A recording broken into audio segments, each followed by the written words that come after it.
Hello everyone, I'm Liam, and welcome to the Cine Review Hub channel. Just like every week, today we're going to take a look at the latest happenings in cinema. We'll check out which movies and series are trending right now and being talked about, and also take a look at the lives of the celebrities. For the first piece of news, let's head over to Marvel Cinema, where a story we've been hearing constantly since the beginning of 2025 has resurfaced, that Disney is making structural changes to its superhero films. The first news that came out was that they had chosen Jackie Chan as the head of the stunt and martial arts scenes for the new Spider-Man movie. Jackie Chan himself announced this, saying that the day he showed up on set, the director was suddenly shocked, as if he hadn't expected to see him. To make sure he knew who was in charge, I performed a few martial arts moves right there, so he'd understand that I was going to be the main person here, and that he was part of my team, not the other way around. And so, Jackie Chan has officially become the director of the fight and action scenes for the Spider-Man film. Why did the Marvel company make this decision? Firstly, because Jackie Chan is a very successful director in China right now. He currently has a film on screen in China that has scored 96 from Rotten Tomatoes and sold $77 million at the Chinese box office, coming in as one of the best-selling films in China in its second week of release, and it's also a police action film. Also, Marvel wants to make structural changes and have Marvel audiences experience something new in the cinema. Because the media is constantly running headlines that the era of superheroes seems to be over, as the film Fantastic Four has become the fourth superhero movie since the beginning of 2025 to not reach $700 million in sales. And this is the first time this has happened since 2011.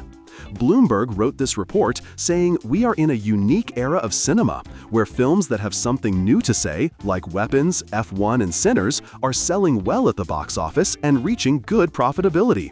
But superheroes are suffering commercial failures." For the next news, let's turn to Disney's rival, Warner Bros., which shared more information about some of its new projects. The first film discussed was Superman. James Gunn, the director of the film, attended the red carpet premiere of the second season of the Peacemaker series with his wife, who is also one of the actors in the series. He shared more details about the Superman film. He said that the pre-production phases for the second part of Superman are going to begin soon, and the screenplay is almost in its final stages. A fascinating point he made was that they have planned for 4 Superman films and are going to call the series Superman Saga. The second Superman film is also planned to pick up exactly where the second season of Peacemaker ends, and they said that the new DC universe is going to be developed through this Superman film, to the extent that they are even creating a video game for it, with David Corenswet also set to voice the Superman character in these video games. This new Superman movie became the most watched film online this month. They also did something interesting to promote the streaming release of the film. They released some behind-the-scenes images of Superman, which led to some gossip. One interesting point related to Superman's dog, where the behind-the-scenes images showed that the dog was entirely created using motion capture technology and had its own actor. However, these behind-the-scenes images also created some controversy for the film. In one of the images, for example, Rachel Brosnahan was supposed to kiss David Corenswet, and then the director called cut, but Rachel Brosnahan continued kissing even after the cut. This caused a bit of a stir because both actors are married. But later, a really bad piece of gossip emerged. Someone went onto social media and wrote to Rachel Brosnahan's husband, "If your wife wants to go with this man, let her go, and you try to respect yourself more." In a strange turn of events, Rachel Brosnahan's husband liked this comment, and a screenshot of the comment went viral across social media. That's why people on social media are guessing that the actress's relationship with her own husband might be having problems. Regarding Warner Bros., Ian McKellen spoke out without trying to be discreet or bound by his contract and leaked new information about the Lord of the Rings film, specifically The Hunt for Gollum. He explicitly stated that Frodo, played by Elijah Wood, will be in the new Lord of the Rings film. He said that filming is scheduled to start in January, and we already know that the film is planned to be released in December 2027 during the Christmas box office season. Warner Bros. Itself also released new behind-the-scenes photos from the Harry Potter series. The characters of Harry Potter and Hagrid were visible in the behind-the-scenes images. If you look closely at Hagrid's face here, you can see some dots, which indicate that parts of the actors' faces might be manipulated with visual effects. This shows that so much is being spent on the series that they are adding visual effects to every frame, to the point where they are even replacing makeup. HBO also unveiled the cast members of the Weasley family. They announced all the actors' names, and now on social media, Rory Spooner and Gracie Cochran, the actors playing Percy and Ginny Weasley, have received a lot of attention, and fans were happy with these actors. Now, last week, the director of the first and second parts of Harry Potter, who had originally created this world, reacted to these images and said he was not at all satisfied. He said there's no difference from the film he made. He said he expected them to show creativity and portray this world in a different way, but they are repeating exactly what they did before. Coincidentally, many fans of the Harry Potter world disagreed with him. They said that it's actually great that the series has remained faithful to the original cinematic images of Harry Potter. Another series that Warner Bros. Is heavily counting on is Blade Runner 2099, and this story will be seen in a series format for the first time. More information was also released about it. It was revealed that Hunter Schafer is the main star of this series. And for the first time, the story of Blade Runner will not be about a solitary man. The story will revolve around a female character. Michelle Yeoh is also in this series. The series story takes place 50 years after the film Blade Runner 2049 and is planned to be broadcast as a 10-episode miniseries. Let's briefly mention one more piece of news from Warner Bros. Margot Robbie gave an interview last week for her new film called A Big, Important, and Beautiful Experience. It was also her first interview after becoming a mother, and her interview was constantly interrupted because her baby kept crying, and Margot Robbie had to go check on the baby and come back. During her talk, she had something to say to DC fans and mentioned that she hasn't been contacted at all about the Harley Quinn character. Margot Robbie herself said that she would like to play the role again, but James Gunn hasn't talked to her. So, it's highly likely that Margot Robbie will never return to this role, and the Harley Quinn character will be reimagined in this new DC universe that James Gunn is creating. The next news from the major companies concerns Amazon, which released a new trailer for the second season of the Fallout series last week. The series is scheduled to start airing on December 17th, and this second season is adapted from the New Vegas game. The third season has already been renewed, and coincidentally, its trailer went viral on social media. And experts predict that the second season of the series will probably have more viewers than the first season. Also, Amazon released a first look at the Vought Rising series, meaning they released a series of new images from the series so that fans could see what the show's vibe is like. This series is a prequel to the Boys series, and both Soldier Boy and Stormfront are featured in this story. The series story takes place in the 50s, and we will see how the Vought company was founded. It has 8 episodes and is planned to start airing in early 2026. For the next news, let's move on to the new films that are coming out. First, let's cover 2 pieces of news from Netflix, which finally released an official poster for the second season of the Blue Eye Samurai series after 2 years, and finally gave some new information about it. They said that the series has already been renewed for a 3rd season, and due to the specific style and technique used for filming, the production process took 3 years, and the new season of the series is scheduled to be released in early 2026. It will again have 6 episodes, and each episode will be 44 minutes long. Another piece of news about upcoming films is an interesting one regarding the collaboration between YouTube and the Oscars ceremony. Bloomberg released this news and said that it's rumored that YouTube is looking to buy the rights to the Oscars ceremony. And the probability of this happening is very high because this would revive the Oscars ceremony. Since YouTube is the most watched and most popular stream in the world, it would lead to an increase in the ceremony's viewership. You might not believe it, but just 20 years ago, the Oscar ceremony had between 50 and 80 million viewers, but now its viewership barely reaches 6 to 10 million people. However, the Oscar ceremony is under contract with the ABC network until 2028. After the contract ends, they will likely start their collaboration with YouTube. For the next news, let's talk about festivals. Last week, the Venice Film Festival officially began, and the opening was marked by giving the honorary Golden Lion to Werner Herzog. The German director has films like Nosferatu from 1979 in his filmography. This director is famous for starting the new German cinema movement, and he was presented with the Golden Lion Award by Francis Ford Coppola at the ceremony, who himself had health issues and attended the red carpet with difficulty.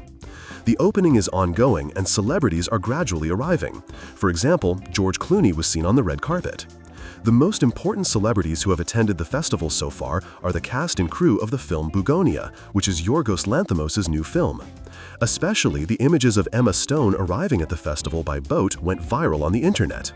You know Lanthimos, you've seen his film Poor Things before, and now he has collaborated with Emma Stone again. The story of his new film is about a couple who kidnap the CEO of a company because they think he is an alien. Coincidentally, Emma Stone attended the film's press conference and spoke about aliens, saying, "If you want the honest truth, I believe in aliens, and I think that extraterrestrials definitely exist and are monitoring humans." Of course, many also guess that she is saying these things to get her film into the headlines, so it will be watched more later. Otherwise, she might not actually hold such a belief. Another piece of controversy for this film was that Yorgos Lanthimos attended the festival wearing a lapel pin featuring the design of the Palestinian flag.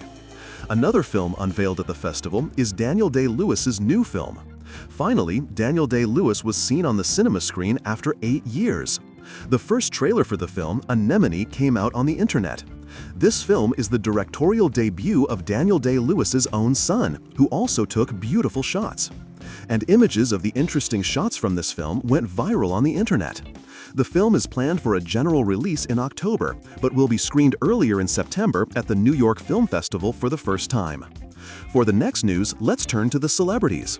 The first news is about the Ketamine Queen, the woman who sold 25 vials of ketamine to Matthew Perry for $600. This woman was a drug dealer who sold drugs to many other celebrities, and her method was to intentionally trap stars into drug use and make the consumption of drugs so easy for them that their usage increased more and more, until finally someone like Matthew Perry became a victim of these drugs. He drowned in his home pool due to excessive ketamine use and died. This woman was arrested right when Matthew Perry passed away, and now, after all this time, the court has issued its initial verdict, sentencing her to 45 years in prison. More news about celebrities again involves Johnny Depp. Finally, the perfume company Dior released the first new promotional photo of Johnny Depp. Why is this important? Because since 2021, when the lawsuit between Johnny Depp and Amber Heard started, Dior signed a $3 million contract with Johnny Depp. At the time, Dior said that after using Johnny Depp as its advertising face, it sold 1 bottle of Dior perfume every 3 seconds worldwide. Now, after 4 years, it has resumed its collaboration with Johnny Depp.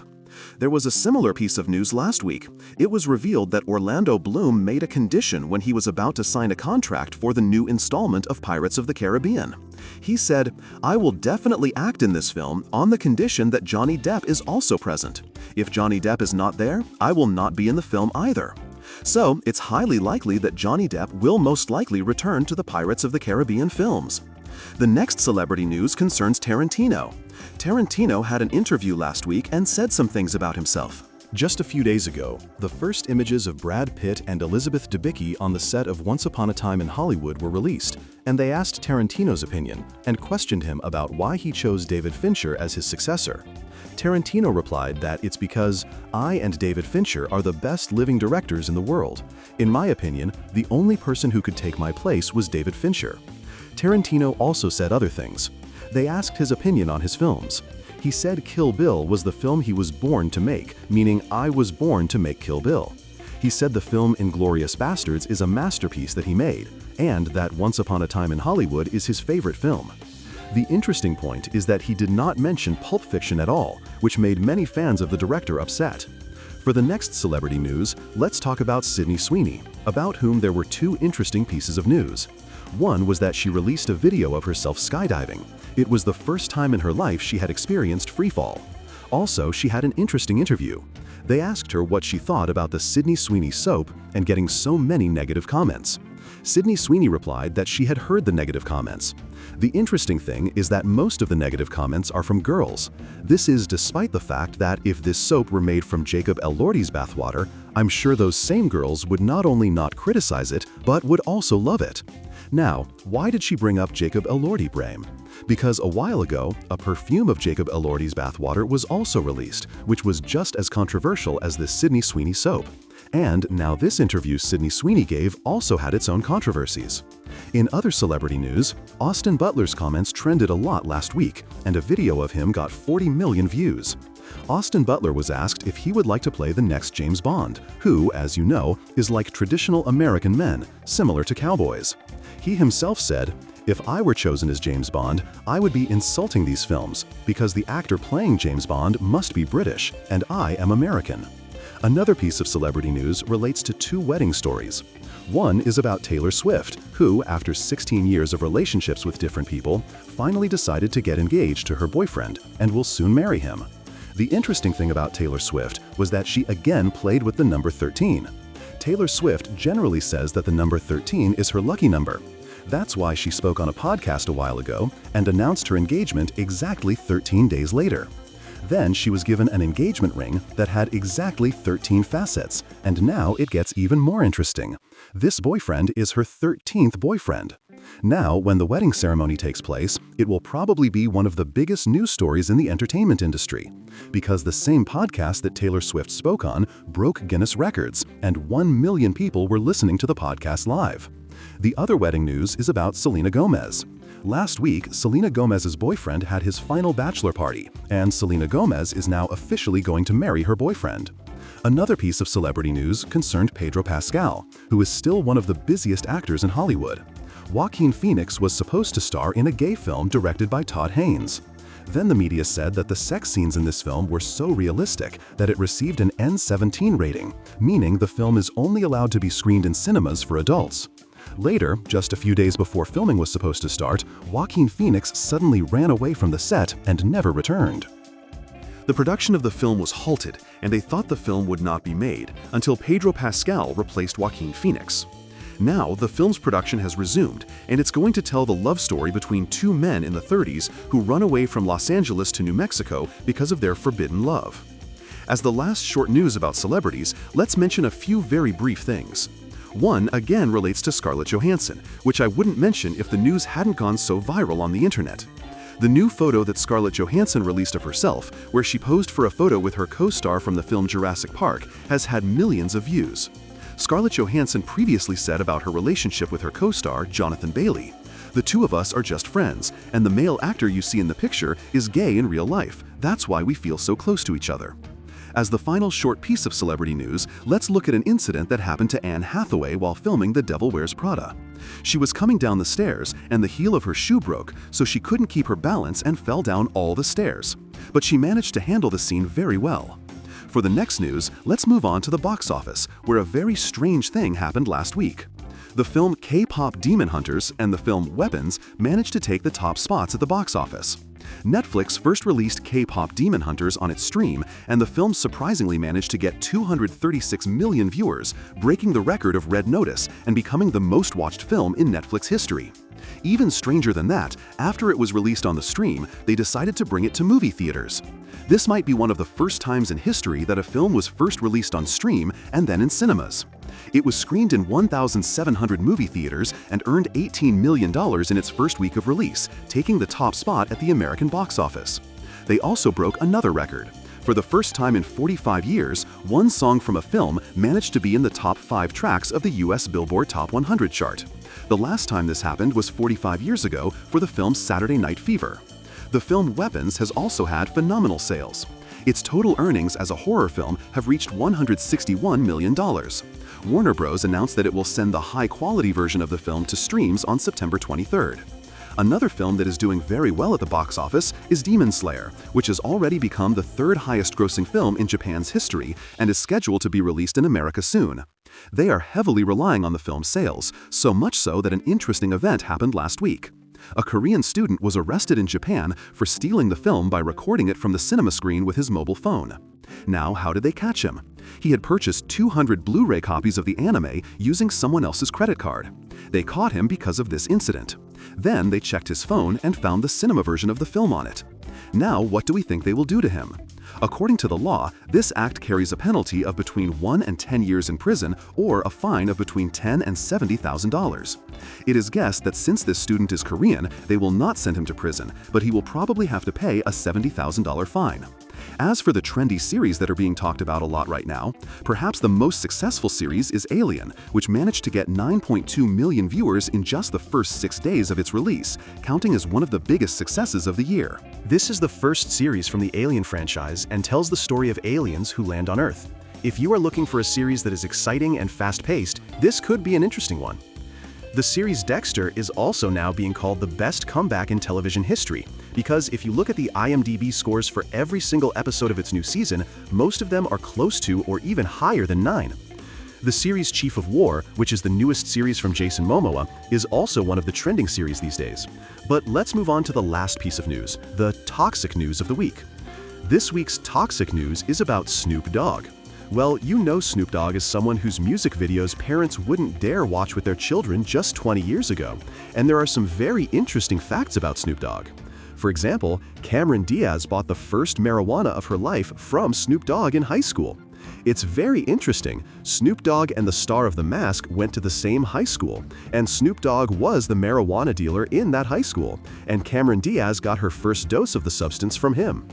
Now things have come to a point where this person has expressed concern about the state of cinema. He complained, "I went to the cinema with my grandchildren to watch the animated film Lightyear, which, if you recall, failed at the box office due to its gay images." Snoop Dogg said, "Suddenly, one of my grandchildren turned to me and asked, 'How do these two women in this movie have a child together?' Then Snoop Dogg said, 'I just stayed silent. No matter how much I thought to myself, what should I say now?' He said nothing came to mind, and in the end, I didn't give a proper answer." Then he complained, "Look, are you really forced to show these images to children and occupy their minds? You're getting us into trouble too." Then he said, "Man, I just came to watch a damn animated film. Don't put so much of this stuff in it." This interview caused many people to support him and also led to a wave of negative reactions, and the critics recirculated an old interview of Chris Evans on the internet. In the interview, Chris Evans said, "Homophobes are like dinosaurs, and one day they will all become completely extinct." The next toxic news involves Bella Ramsey, the record holder for toxic news last week. The Emmy nominees party was hosted by HBO Max. HBO Max held a party and invited those who were nominated for an Emmy. Naturally, the stars of The Last of Us were also among the invited. Caitlin Dever, Pedro Pascal, and Bella Ramsey attended the party on behalf of The Last of Us series. Then they interviewed Bella Ramsey. In the news a few weeks ago, we mentioned that Disney is looking to give Bella Ramsey a major role in the Marvel Universe. Of course, it's not clear what the role will be. They asked her a question and she said in her interview, "I don't know myself, but I would like to be Spider-Man."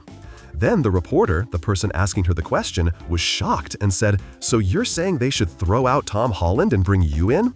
Bella Ramsey replied, "Tom Holland did a great job, so they can write a completely new role for me so I can enter the Marvel Universe." Then the story gets more toxic. They asked her, "Well, what role would you like them to give you?" She said, "I don't know the Marvel Universe at all. The first Marvel movie I ever saw was Andrew Garfield's Spider-Man, which I just watched 2 months ago, and I haven't seen any other Marvel movies." Well, friends, this is the news for this week. I hope it was interesting for you. If you liked the video, don't forget to like it and subscribe to the channel. Until next week's video, goodbye.